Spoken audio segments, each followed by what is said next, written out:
Welcome back, everyone. I have been holding out on making this YouTube video for a while because I ran into some problems when I originally went to the dyno. I just barely got back from dyno session. This is number 3 now. The second session was invalid, and I'll show you why. And that was kind of a whole frustration. I already posted about it, but it's actually like somewhat accurate. I had made over 500 wheel horsepower. It's like 524 wheel horsepower. But the graph was all messed up. And in the heat of everything going on, literally it was like a 100-degree day, I just said, hey, let's do the pulls.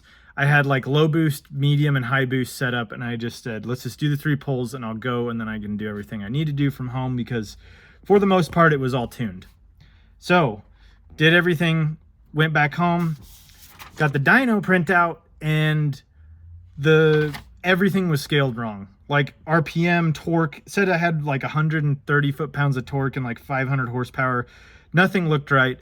And then I looked at the top of the dyno sheet, and they had done the dyno under the wrong car. So wrong gear ratios, wrong wheels and tire size, wrong diff ratio, everything. So it was invalid. And I was like, look, I went back, and the dudes are cool. They're somewhat, they're cool. They're hard to deal with sometimes, and they forget their appointments, but whatever. That's a whole other thing. But I went back, and they said, hey, just bring it back. So it's kind of hard because they don't really work on weekends. I've usually got them to come in for me on the weekends, but they don't. So it's a frustration because I have to get work off, yada, yada. It is kind of a pain. I went into work super early today so I could get off super early. And anyway, to make this happen, it was crazy. That's the whole drama with the original. But now everything's good. Everything's fine. So I will show it to you, but it made 559 wheel horsepower and 645 foot-pounds of torque at 23 pounds of boost on Bradley's Savage Fabrication 67 millimeter turbine upgrade on an HE341 whole set. This is a mean turbo.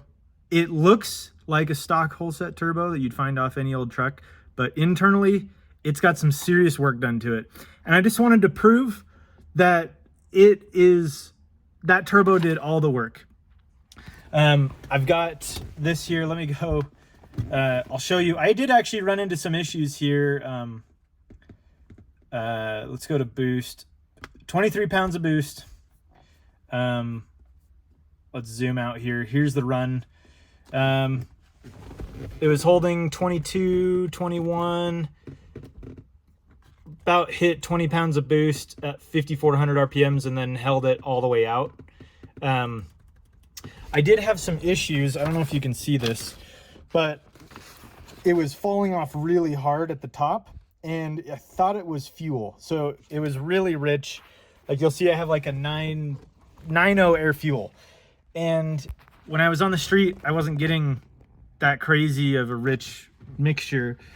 And I don't know what it is. It was like 0.63 lambda on my Bollinger AFR 500 can.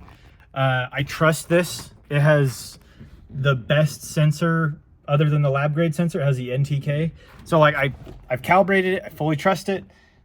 The engine trusts it. It hasn't blown up yet. So I tried pulling fuel twice on 2 of these runs, and nothing made it better. It did pick up, actually. Sorry, I didn't mean. I'm pretty exhausted at this point, but it did actually pick up. If I look at average, what's cool is this will tell you the average across the entire graph. So the average went up from 340 to 345 horsepower, and foot-pounds went from 307 to 311. So when I pulled a little bit of fuel out up top, I pulled like 5%. And it still was in like the 9s AFR. I don't know why. I'll make some more in-depth videos where I go over the data logs. But I just wanted to get this out. Like, guys, I've been waiting to do this, and I've been waiting to like tell Bradley all the good news. I've shown him like everything. He gets the first videos right when I'm done on the dyno. I send them over to him and my family that want to know. So anyway, we did it. I'm mind blown. Like, I sat with this guy and I put in all the information on the Dynocom, the right gear ratios, the right, you know, wheel tire size. We took a tape measure to the tire. We measured all of it. It's as accurate as I could possibly make it. Like, at this point, I can run the Dynocom myself, and I can just rent that thing. And on low boost, I'll have to go see. Let's take a look here. File open. Let's do dyno pole 1 on low boost. It only made 14.7, exactly 1 bar of boost. And it's still like a 9.5 air fuel. I can't figure that out. Something is up, and it's causing it. You can see it in the graph, like, does some weird stuff. But I actually made 368. So it made less horsepower than last time, but I think, oh, sorry. When I mean last time, I mean on the old turbo, but it made more torque. So 426 foot-pounds. It made 404 or something on the first run.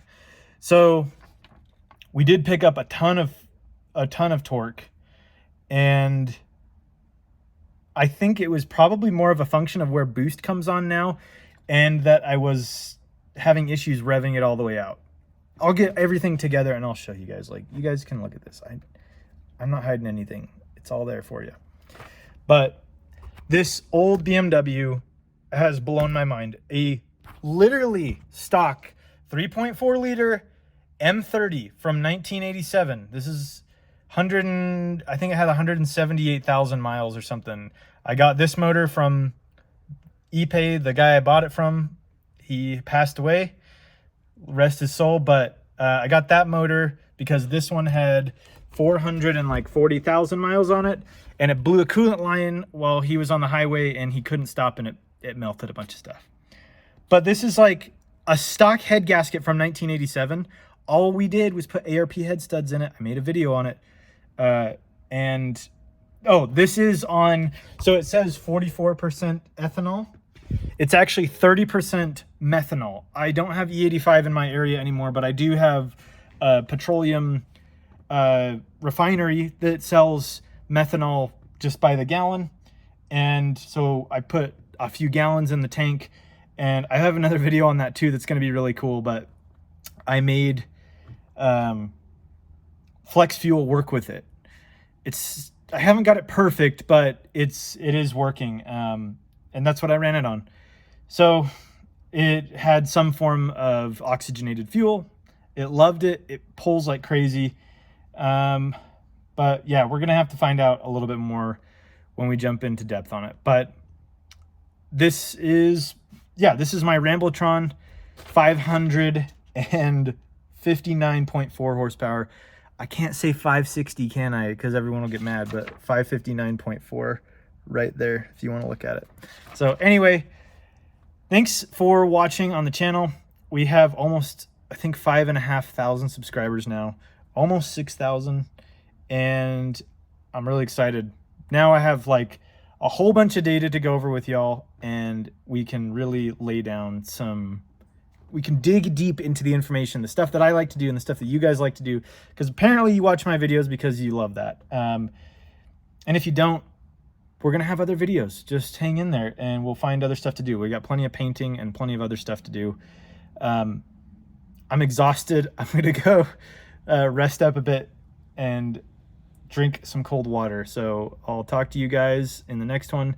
If you like this content, remember to subscribe, okay? I hate to ask that, but that's how this thing works, is we get subscribers and we can do more cool stuff.